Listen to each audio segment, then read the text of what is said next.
A very warm welcome to IDFC First Bank presents Leaders of Tomorrow Season 11. I'm Ritwika Gupta. Tonight, we're bringing you an exclusive conversation with Nadir Godrej, Managing Director, Godrej Industries. He speaks to me about opportunities and challenges for New India, leadership, and his love for poetry. Take a look.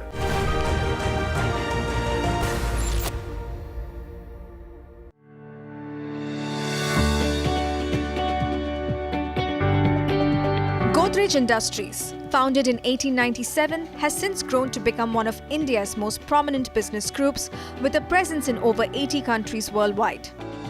Operating in a variety of industries including consumer goods, real estate, finance and agriculture, Godrej Industries is known for its commitment to sustainability with initiatives in areas such as renewable energy, waste reduction and water conservation.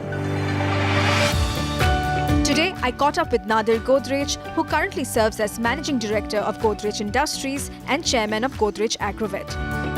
He spoke to me about how India is being perceived as a promising business destination by the global community and the ideas that can help shape New India. It's a pleasure having you on the show, Mr. Godrej. Thank you so much for joining us. Thank you, Ritwika. It's a pleasure being here. So, it's not every day that I get to have a lengthy conversation with you. So I do have a lot of questions. So please allow me. Sure. Starting with, to really understand, what are your big ideas for New India in terms of how India can really cement its position globally? One idea is that India can push the sustainability agenda, and India is actually doing that through the G20. That's a very important idea. And also inclusivity. India has done a lot on inclusivity, and we need to do more. And India can also lead the world in that. And I hope we continue on that journey as well. Our economic growth is outstanding, especially in these troubled times. Of course, we will face some challenges, but we have a good chance of pulling out of that. And we need to continue on the agenda of reform and deregulation.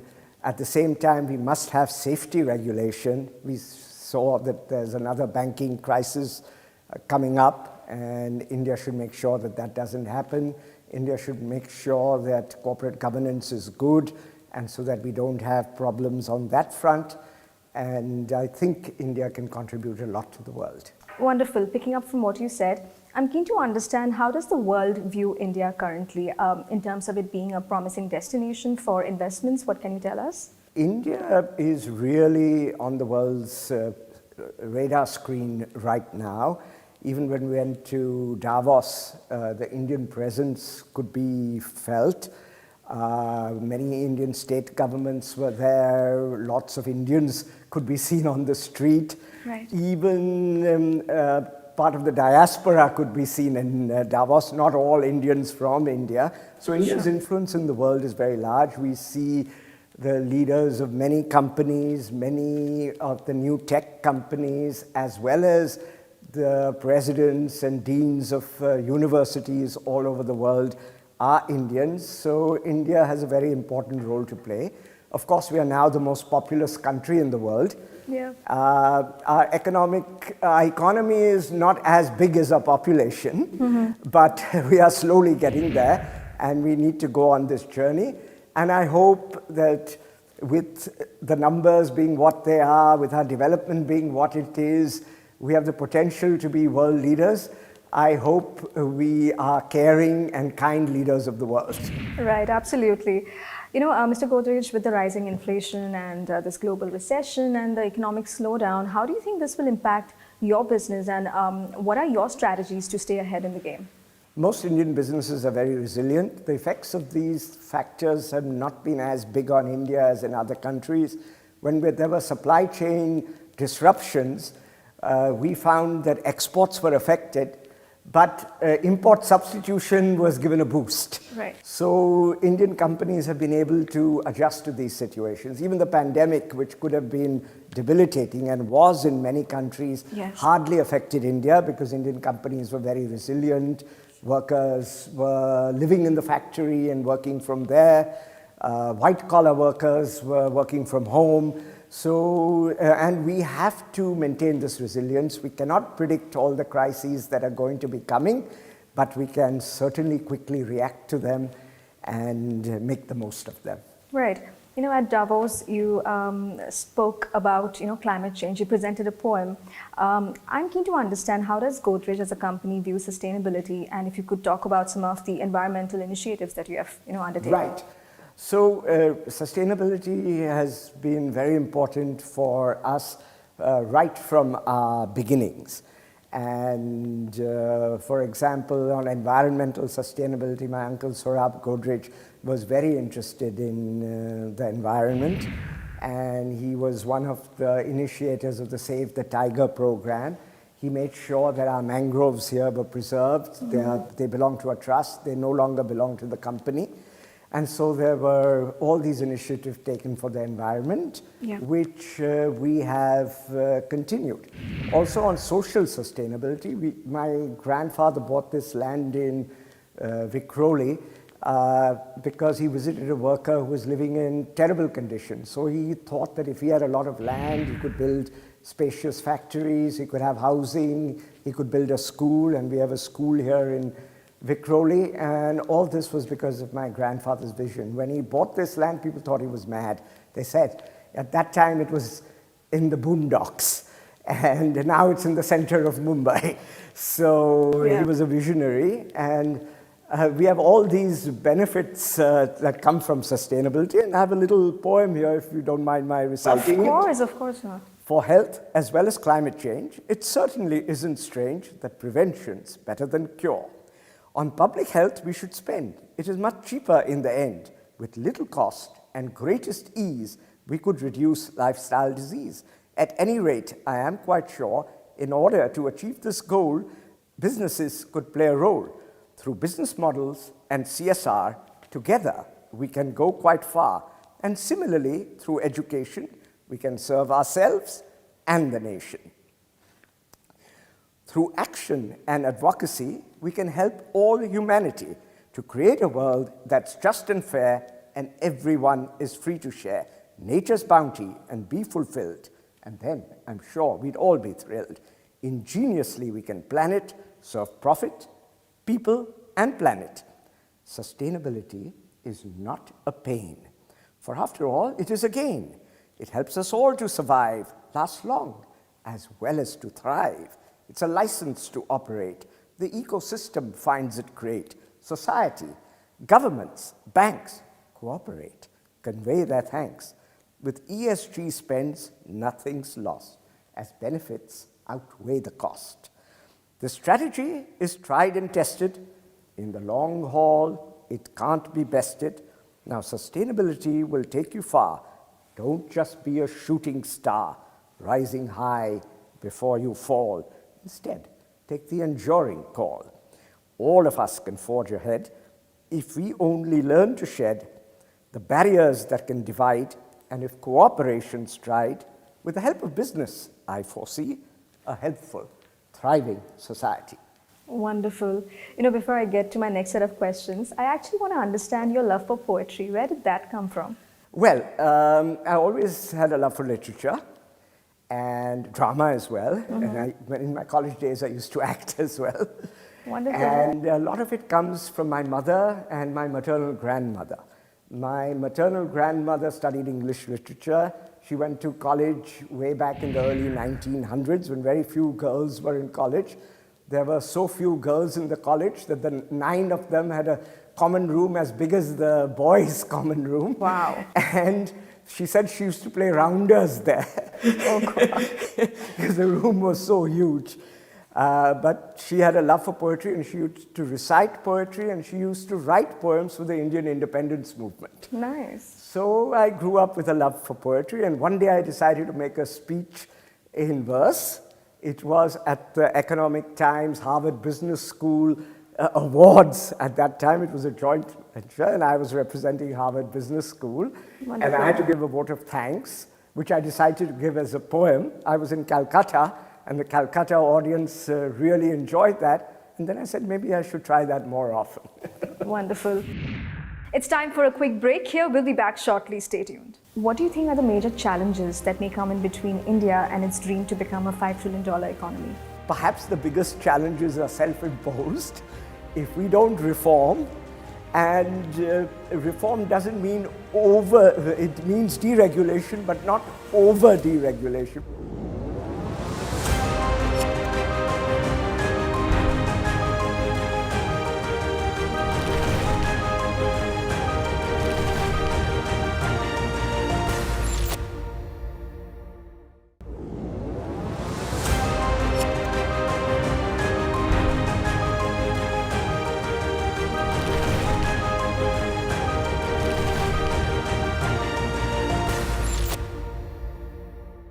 Welcome back. You're watching IDFC First Bank Presents Leaders of Tomorrow Season 11.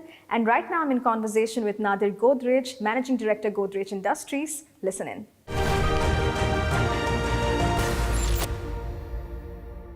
Well, shifting my focus a little bit, I want to try and understand, a little bit about the businesses, that come under you, starting with Godrej Agrovet.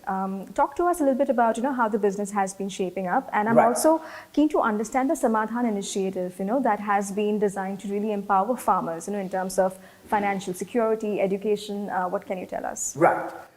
Agrovet has been facing some challenges this year, particularly in our milk business. Yeah. There were challenges in our crop protection business as well, but that is improving steadily because of unseasonal weather and irregular monsoons. Okay. We did have too much stock and a lot of outstandings, but we've tightened things, and this year looks like developing much better. In oil palm, earlier in the year, we had very high palm oil prices, which was of great benefit. Since then, palm oil prices have fallen considerably. But the government has introduced a new palm oil policy, which means that we can grow very rapidly. And we are growing rapidly. Our nurseries are expanding. We'll be planting a lot more trees this year, or rather, we'll be producing them in the nursery, and the farmers will be planting them. And some other centers have been made so that we can teach the farmers how to grow the new palms, also how to take care of the old palms and increase the productivity, increase the oil content. We're doing a lot of research, and we are extending this to the farmers, and that is the objective of Samadhan. And I think that in 15 to 20 years, India could be self-sufficient in vegetable oils if we expand both oil palm and rapeseed, both of which have a lot of potential to stop our huge imports of vegetable oil. It will take a long time. Oil palm trees take 5 years to grow before they yield.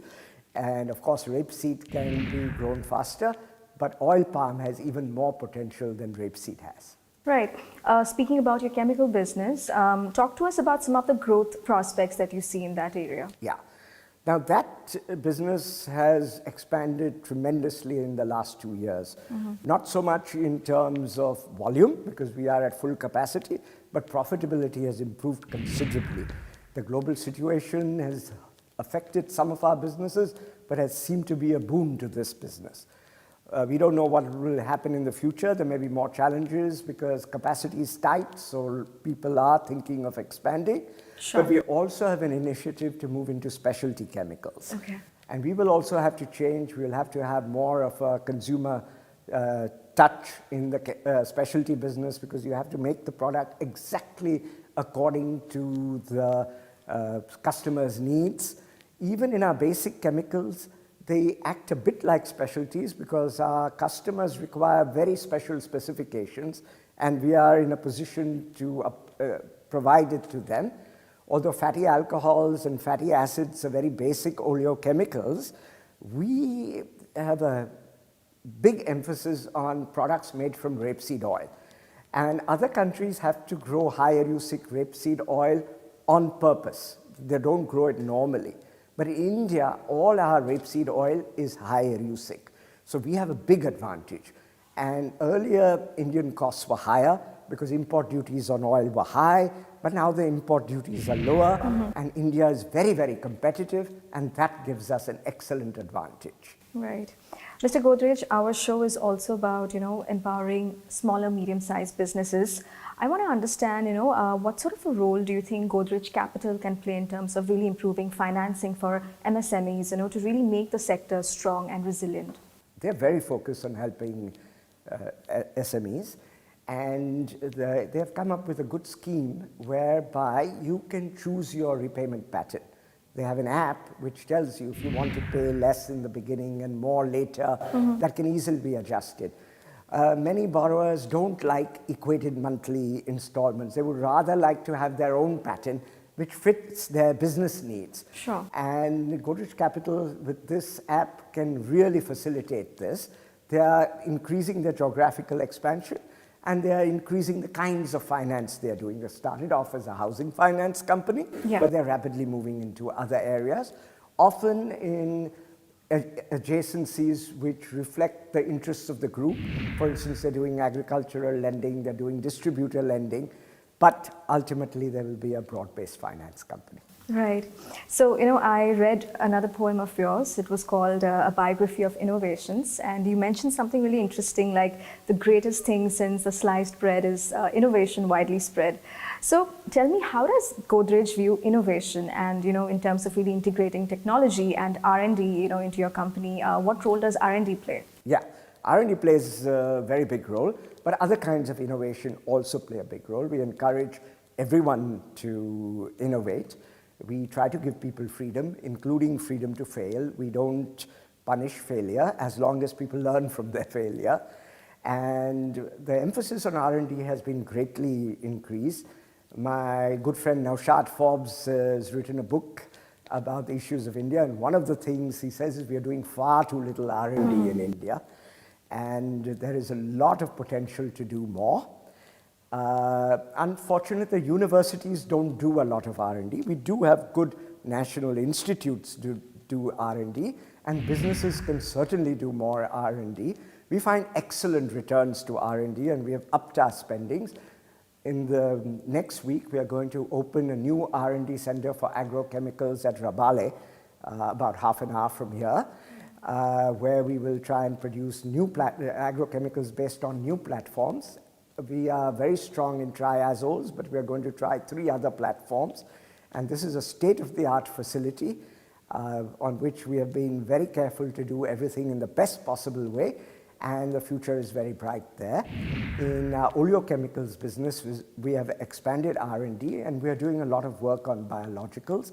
Along with the National Chemical Laboratory, we developed sophorolipids. And sophorolipids are amazing surfactants. They are natural surfactants produced by yeast. So we grow yeast in fermenters. We feed them vegetable oils, and they produce the sophorolipid, which not only is a powerful surfactant which can be used in small doses, but it acts as an antiviral and an antibacterial. Because of its surface active properties, it actually disrupts the walls of bacteria. Right. So, Mr. Godrej, tell us, what do you think are the major challenges that may come in between India and its dream to become a $5 trillion economy? The path is very clear for India. I don't see a lot of challenges. Perhaps the biggest challenges are self-imposed. If we don't reform, and reform doesn't mean it means deregulation, but not over deregulation. We need guide rails, safety guide rails. So it's a fine balance, and it's tricky. It's not easy to do. But if we get that right, we can grow even faster. 10% is potentially possible. And if we do that, we will reach developed status in 10 or 15 years. Fantastic. And finally, as we wrap up this conversation, tell me, as a leader, what have been your biggest learnings over the years? Biggest learnings is to take everybody along with you. The military style of leadership is very old-fashioned, probably works very well on the battlefield, but we are no longer on battlefields. Yeah. We are in a world of a knowledge economy, and all our employees have a lot of knowledge. We have to draw on their wisdom, not on the leader's wisdom, and that to me is the biggest learning. Fantastic. It was lovely chatting with you. Thank you so much. It was a pleasure. With that, it's a wrap on this episode of IDFC First Bank Presents Leaders of Tomorrow Season 11. We hope you enjoyed the conversation. Thank you and goodbye.